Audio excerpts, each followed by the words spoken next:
The men were on the military test place, didn't like at first that a girl were flying there, because it was a man's job at this time. But when they saw that I silently in one corner where I thought nobody would see me made, every day from very great height, my vertical dives with bombers and Stukas and so on, to test air brakes from all different military types.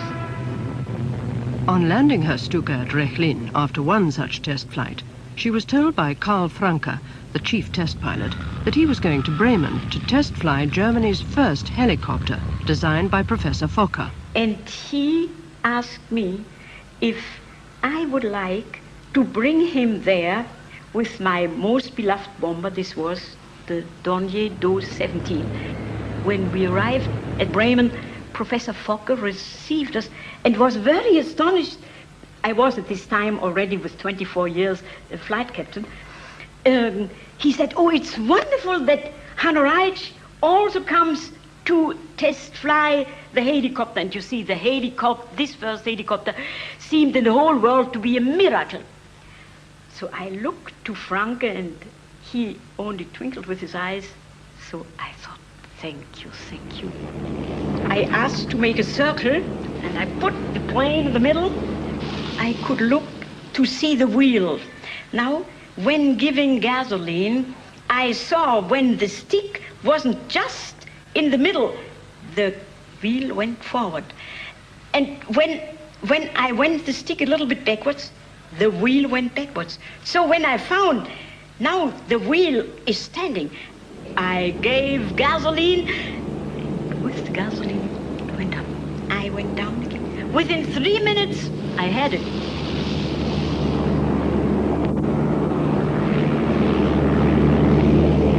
The FA-61 was undoubtedly the world's first practical helicopter. But at that time, there remained the problem of how to present this achievement to a skeptical world. You see, when the newspapers in the whole world wrote about this first miraculous helicopter, we had already so many enemies that they didn't believe it. And if Germany would have invited them, they wouldn't have come. So very clever General Udet thought, we will, without inviting them, have them all. The occasion was the Berlin International Motor Show, an annual display of German technological skill, which naturally attracted the world's press. And this time, 1938, he thought, we will show the helicopter. And Hanna had to demonstrate this. After this brief rehearsal, Hanna Reitsch, for the 2-week duration of the show, nightly performed the hazardous flight inside the Deutschlandshalle, where the smallest fault or error of judgment could have ended in disaster. With the primitive controls then available, such an accident could well have occurred. But all went well, and it was so clever of General Udet, because due to this, it remained an historical fact that Professor Fokker's helicopter was really the very first in the history of mankind, yes? But the history of mankind was about to record the outbreak of the Second World War. Hermann Göring reviews men of his Luftwaffe, in 1939 by far the most powerful air force in the world, and which was to spearhead the Blitzkrieg, lightning war, which used air power and armor to crush Poland, the Low Countries and France in a matter of weeks. In achieving this, many new military concepts were employed: parachute and airborne troops, and perhaps the most innovative of all, the brilliant first use of glider-borne assault troops to capture a vital Belgian fort in 1940.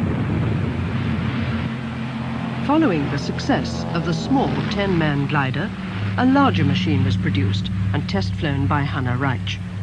This glider, the Gotha 242, could carry 21 fully armed men or be used on supply missions. It was, by Allied standards, a large glider, but it was soon to be dwarfed. Willy Messerschmitt, the head of the company bearing his name, had been ordered to design and produce a glider capable of carrying a tank or no fewer than 200 fully armed men. 200 of these enormous gliders were to be immediately constructed for Operation Sea Lion, the 1940 invasion of Britain. The gliders, the largest ever built, were only slightly smaller than a present-day jumbo jet. They were given the appropriate name Gigant, giant. Incredibly, the prototype was ready just 14 weeks after the design was finalized. The test pilots, among them Hanna Reitsch, flew the aircraft from this single narrow cockpit 60 feet above the runway. A Junkers 90, one of the few four-engined aircraft the Germans possessed, towed the prototype Gigant on its first test flight at lifeline. Halfway down the mile-long runway, hydrogen peroxide rockets were ignited to assist the hard-pressed Ju-90.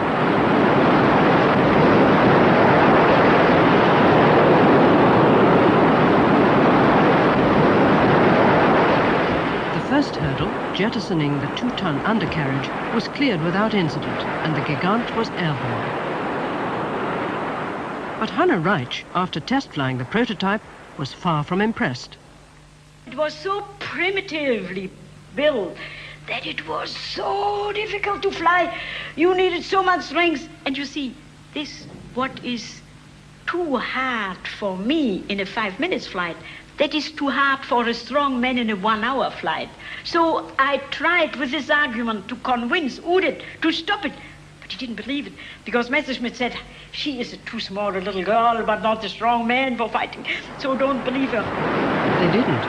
The test flights continued, though Hanna Reitsch and other pilots confirmed that in addition to the heavy controls, the Junkers towplane was seriously underpowered and barely able to maintain flying speed on takeoff.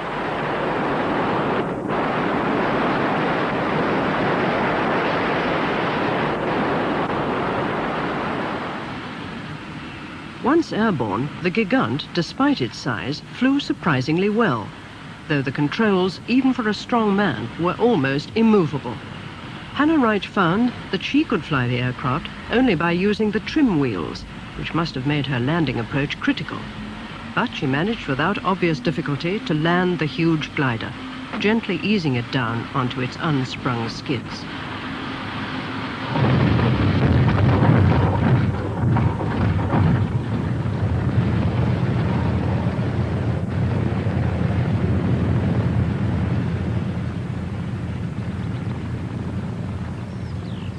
The landings being satisfactory, it was eventually decided to try to improve the takeoffs by returning to an original proposal by Messerschmitt himself of using 4 towing planes. In the event, only 3 were to be used, twin-engined Messerschmitt 110s, totaling 8,850 horsepower. Long steel tow cables were attached to the glider, and the Troika Schlepp, as it was called, began its first test flight.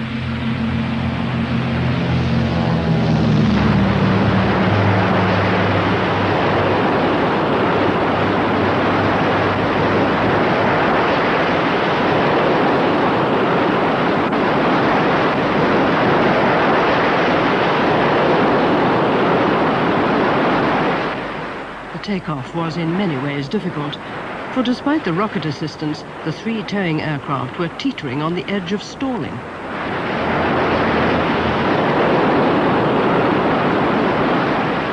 The whole operation called for extremely skilled, coordinated flying on the part of all the pilots concerned. The smallest error would have been disastrous. And disasters there were. On one test flight, the glider's rockets fired on only one wing, dragging the Troika together. The 3 tow planes and the glider crashed. 129 troops on board the glider were killed. Hanna Reitsch, on her second test flight, had trouble with the Troika Schlepp. The left bomber, even when still being on the ground or just above the ground, went out. He had to release the cable, and 2 couldn't tow it alone. We had 6 rockets on the wing, which when they once were blowing, you could not stop them. So when you lost one towing bomber, also the right bomber was lost. I was hanging on one bomber that was like a little fly compared with my giant. And all 6 rockets were burning. I knew I couldn't stop it.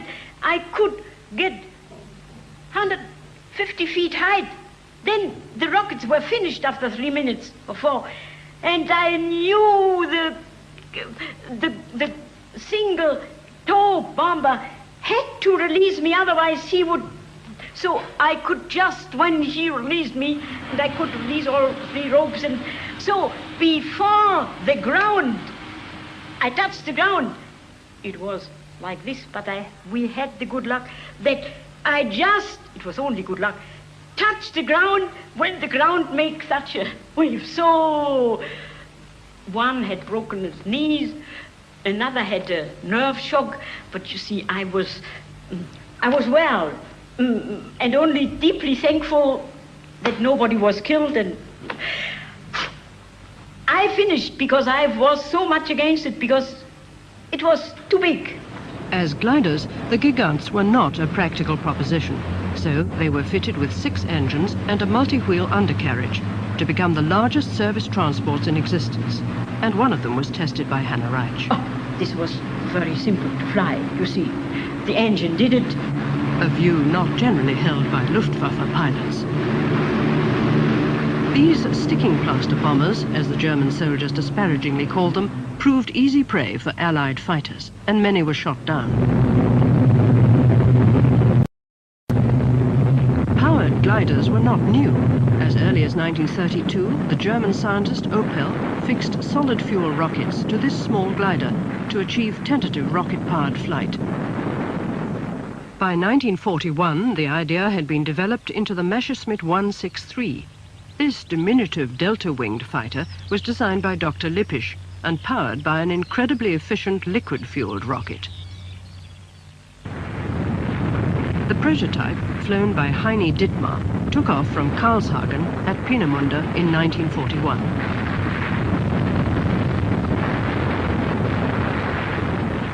On becoming airborne, the undercarriage was jettisoned, and the aircraft demonstrated an amazing rate of climb.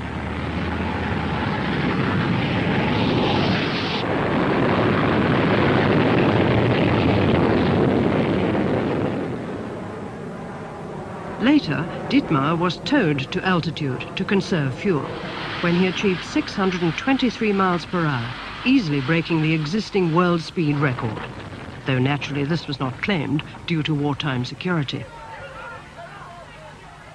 During that record-breaking flight, Heini Dittmar probed the edges of what was later to be called the sound barrier. Heini Dittmar was not the only test pilot to fly the 163. Hanna Reitsch also test flew one of the early models from the Messerschmitt airfield at Lechfeld, and she later flew a more powerful version, now named Comet, which made a great impression on her.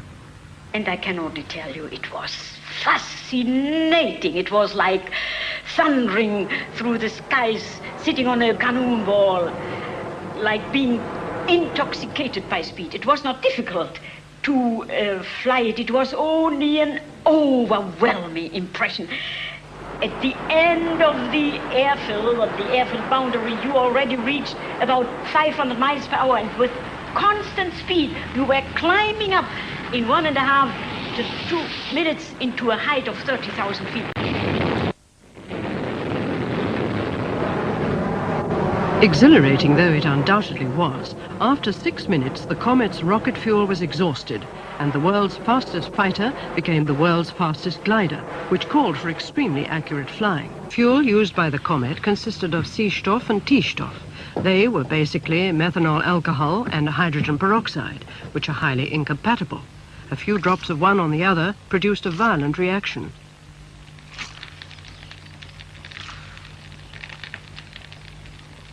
T-Stoff was capable of spontaneous combustion when in contact with any organic material.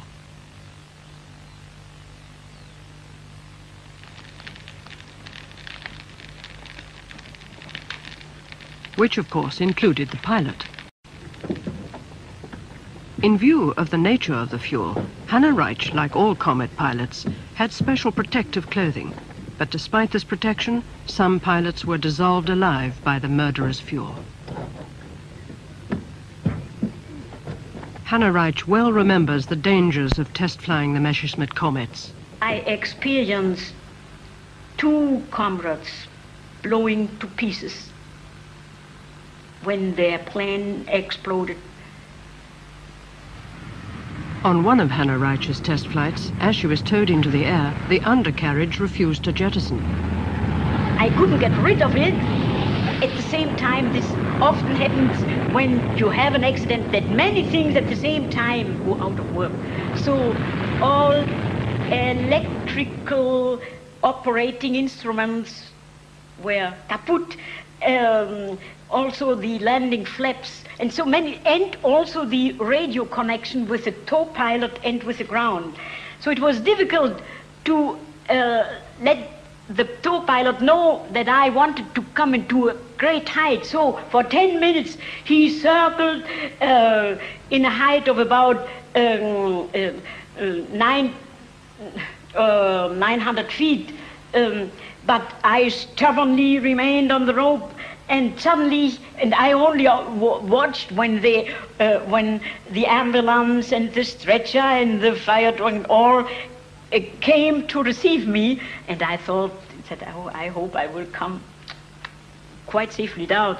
Suddenly, the tow pilot went up to 9,000 feet, and I released the cable, and I tried with positive and negative G's to get rid of the undercarriage, but I felt that I didn't succeed.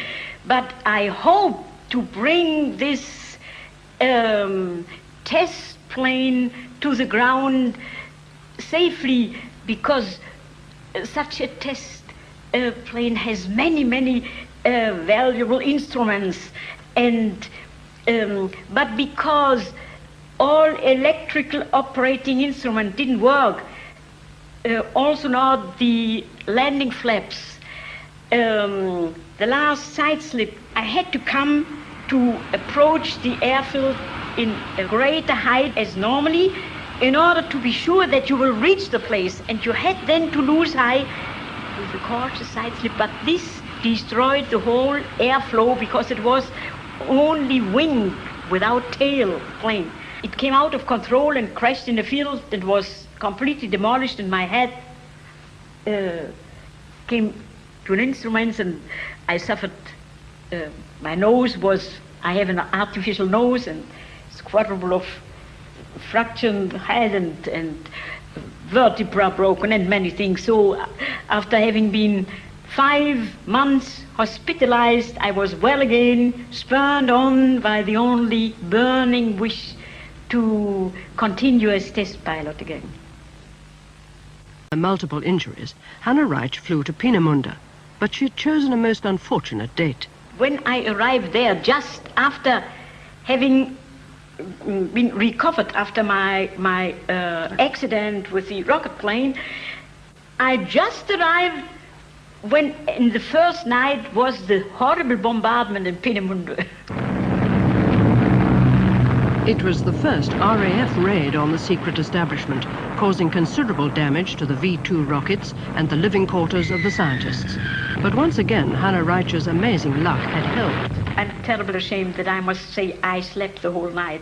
They forgot I slept in the house where you see, there was Peenemünde West and Peenemünde East. In one was the development of Wernher von Braun's V-2, and on West we wanted to make the V-1 and the rocket flights and other things were down there. But I had my quarter in the house where the officers slept, and when there was the siren, I didn't hear it. I slept so deeply, and everybody thought, oh, the others had fetched Hanna. So I was quite alone in this house, sleeping deeply. I didn't hear anything about all. And the next morning, I was so ashamed when suddenly I thought, oh, it's misty, but it was only smoke about all what was burning. And you see, the main attack was east, and I was in the west. It was not so near. Throughout the war, Hanna Reitsch remained a civilian, but she was personally awarded 2 Iron Crosses by Adolf Hitler. What were her impressions of the German leader? I can't judge how it was with Hitler in all other areas. I only can judge that in what he was interested about my doing in test flights, I was deeply astonished about his questions and his interest.